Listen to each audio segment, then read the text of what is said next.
Welcome back to my channel Biopost. तो जैसे कि हमने हमारे पिछले वीडियो में देखा था general mechanism of CRISPR Cas system, तो आज हम देखेंगे types of CRISPR Cas system. तो जनरली 3 टाइप की क्रिस्पर कैस सिस्टम होते हैं, टाइप 1, टाइप 2 और टाइप 3। आज हम देखेंगे टाइप 1 और बाकी आने वाले 2 वीडियोज़ में हम टाइप 2 और टाइप 3 डिस्कस करेंगे। अब टाइप 1 की मैकेनिज्म जानने से पहले हम कुछ बेसिक जान लेते हैं क्रिस्पर कैस सिस्टम के बारे में। अब जैसे कि अगर कंसिडर कीजिए कि ये एक बैक्टीरिया है और ये एक वायरस है। अब वायरस ने क्या किया, इस बैक्टीरिया पे अटैक किया, लेकिन बैक्टीरिया को पता ही नहीं है कि इस वायरस का जीनोम कैसा है और ये वायरस का स्ट्रक्चर कैसा है। तो बैक्टीरिया कौन सी मैकेनिज्म यूज़ करेगा उसे पता ही नहीं है कि किस मैकेनिज्म से इस वायरस को डिस्ट्रक्ट करे।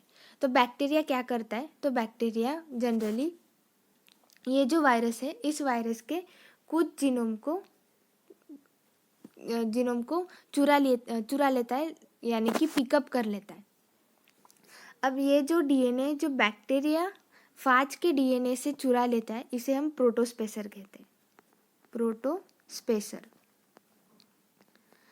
अब बैक्टीरियल डीएनए क्या करता है, ये जो प्रोटोस्पेसर है वायरस के जीनोम से चुरा लेते हैं या फिर ले लेता है, उसके बाद ये प्रोटोस्पेसर अपने डीएनए में इंटीग्रेट कर देता है। अब जैसे कि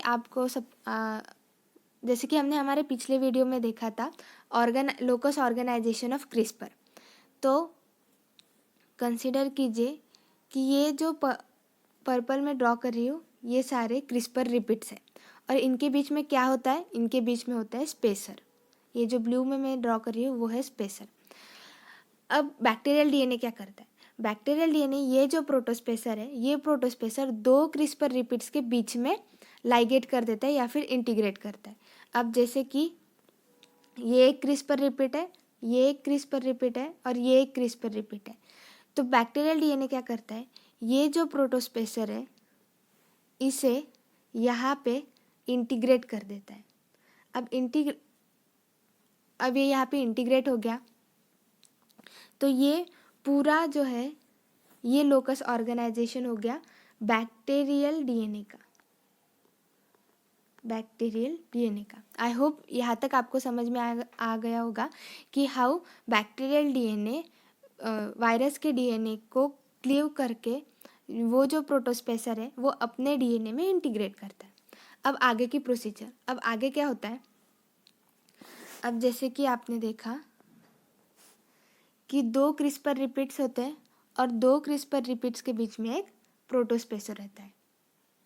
और ये प्रोटोस्पेसर हमने कहाँ से लिया था, ये प्रोटोस्पेसर हमने फाज डीएनए से लिया था और 2 क्रिस्पर रिपीट्स में इंटीग्रेट किया था। अब ये डबल स्ट्रैंडेड डीएनए है बैक्टीरिया का। अब ये डीएनए ट्रांसक्रिप्शन करता है और एक प्री क्रिस्पर आरएनए फॉर्म करता है, pre CRISPR RNA with the help of transcription. अब ये प्री क्रिस्पर आरएनए का फर्दर प्रोसेसिंग करना होता है। तो प्री क्रिस्पर आरएनए का फर्दर प्रोसेसिंग करने के बाद हमें मिलता है क्रिस्पर आरएनए। अब ये प्री क्रिस्पर आरएनए का क्रिस्पर आरएनए में जो प्रोसेसिंग होता है वो कौन करता है, तो वो बेसिकली Cas6 एंडोराइबोन्यूक्लियस जो एंजाइम्स होते हैं वो बेसिकली क्रिस्पर आरएनए को प्री क्रिस्पर आरएनए को क्रिस्पर आरएनए में प्रोसेस करते हैं। अब Cas6 करता क्या, अब जैसे कि यहाँ पे 2 क्रिस्पर रिपीट्स होते हैं और बीच में प्रोटोस्पेसर होता है। तो Cas6 क्या करता है, तो Cas6 बेसिकली ये जो क्रिस्पर रिपीट्स होते हैं बेसिकली इन क्रिस्पर रिपीट्स में क्लीव करता है। ध्यान में रखिए Cas6 प्रोटोस्पेसर में क्लीव नहीं करता, Cas6 क्रिस्पर रिपीट्स में क्लीव करता है। अब क्लीव करने के बाद क्या होता है, प्रोटोस्पेसर इंटैक्ट रहता है, प्रोटोस्पेसर तो mRNA में इंटैक्ट रहता है, लेकिन जो क्रिस्पर रिपीट्स है उसके फ्लैंकिंग रीजन्स हमें यहाँ पे देखने को मिलते हैं, क्योंकि Cas6 ने क्रिस्पर रिपीट्स में क्लीव किया था, प्रोटोस्पेसर में क्लीव नहीं किया था। तो ये जो यहाँ पे एक प्रोटोस्पेसर इंटैक्ट रहता है और फ्लैंकिंग रीजन्स में क्या रहते हैं, क्रिस्पर रिपीट्स। यहाँ तक आपको समझ में आ गया। अब इसके बाद क्या होता है, तो इसके बाद यहाँ पे प्रोटोस्पेसर है और प्रोटोस्पेसर के आजू बाजू में थोड़ा सा फ्लैंकिंग रीजन क्रिस्पर रिपीट्स का होता है। तो इसके बाद क्या होता है, ये रहा हमारा क्रिस्पर आरएनए। तो क्रिस्पर आरएनए के साथ और एक कॉम्प्लेक्स जुड़ जाता है जिसे हम कैस्केड कहते हैं। अब कैस्केड मतलब क्या, cascade is nothing but CRISPR associated complex for antiviral defence. तो ये cascade along with CRISPR RNA एक कॉम्प्लेक्स बनाता है जिसे हम कहते हैं CRISPR RNA complex.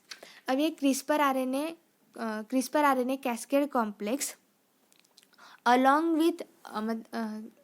With another protein जिसे हम Cas3 कहते हैं। तो ऐसे ये तीनों मिला के एक कॉम्प्लेक्स बनाते हैं जिसे हम CRISPR RNA cascade Cas3 complex कहते हैं। इन सिंपल वे हम इस कॉम्प्लेक्स को कह सकते हैं क्रिस्पर आरएनए कैस राइबोन्यूक्लियोप्रोटीन कॉम्प्लेक्स। अब ये तीनों एक कॉम्प्लेक्स बनाते हैं। अब ये क्या करते हैं, ये कॉम्प्लेक्स बनाने के बाद अब जैसे कि ये वायरस है और वायरस का ये जीनोम है। अब ये हमें पता है कि ये जो प्रोटोस्पेसर है ये कॉम्प्लीमेंट्री होगा फाज डीएनए से, क्योंकि ये प्रोटोस्पेसर हमने कहाँ से लिया था, फाज डीएनए से। तो ऑब्वियसली बात है कि ये प्रोटोस्पेसर फाज डीएनए से कॉम्प्लीमेंट्री होगा। अब क्रिस्पर आरएनए कॉम्प्लीमेंट्री हो जाता है। तो यहाँ पे कंसिडर कीजिए कि ये वो रीजन था प्रोटोस्पेसर का। तो क्रिस्पर आरएनए क्या करता है, क्रिस्पर आरएनए जो होता है यहाँ पे लाइगेट हो जाता है क्योंकि ये कॉम्प्लीमेंट्री है फाज डीएनए से। अब ये होने के बाद Cas3 क्या करता है, Cas3 मोस्टली फाज डीएनए में क्लीव करता है। लेकिन अब Cas3 को कैसे पता कि ये डीएनए क्रिस्पर आरएनए है या फिर फाज डीएनए है। मतलब कंसिडर कीजिए कि ये क्रिस्पर आरएनए है, ये क्रिस्पर आरएनए, ये जो प्रोटोस्पेसर है ये बैक्टीरिया का है और ये जो प्रोटोस्पेसर है ये वायरस का है और ये दोनों सेम ही तो है। तो Cas3 कैसे डिफरेंशिएट करे बैक्टीरिया और वायरस के डीएनए को।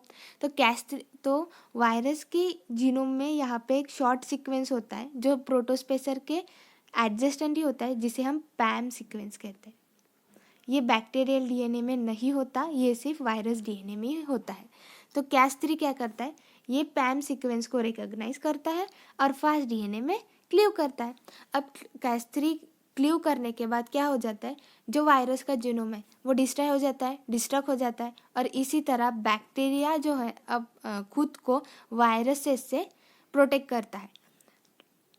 आई hope you have understand the type 1 CRISPR Cas system कि कैसे क्रिस्पर कैस सिस्टम टाइप 1 में वर्क करता है। सो अगले कुछ वीडियो में हम देखेंगे टाइप 2 और टाइप 3।